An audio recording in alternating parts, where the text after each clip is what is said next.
मोहन भगत संदस फर्जंद तवा सभी जे मनोरंजन जे लाइ अचे थो ऐं ये खूबसूरत काफ़ी पेश करे थो जेका दरिया खान ज़ंगेजे जी लिखियल आहे जंहिंमें पिरियुनि जे अचण जी ॻाल्हि आहे ऐं जॾहिं पिरियुनि जे अचण जी ॻाल्हि हुजे त असां ईअं छो न चऊं त मोहबत सां ई सचमुच आदमी इंसान थींदो आहे। मोहबत जंहिंमें कीन आहे उहो हैवान थींदो आहे ऐं ख़बर कहिड़ी ॾींहुं आहे दोस्त हामीअ वटि हली ॾिस तूं तॾहिं ते दिलि जे दुश्मन तां बि हू क़ुर्बान थींदो आहे। हिन ख़ूबसूरत काफ़ी सां तव्हां सभिनी जे विंदुर जे लाइ अचे थो ज़ोरदार ताड़ियुनि सां इस्तक़बाल कंदा मोहन भगत।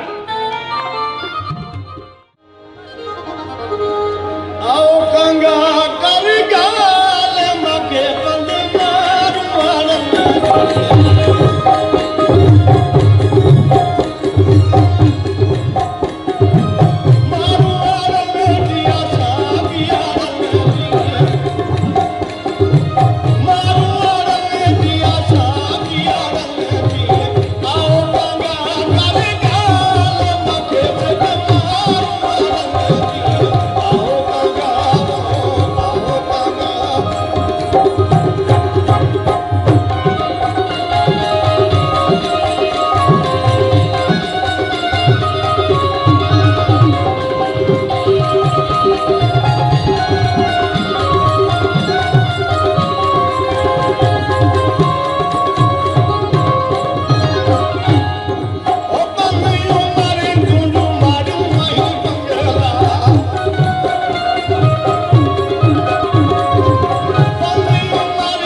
Subscribe to our channel by clicking the subscribe button. Click the bell button and enjoy the latest uploads from our channel.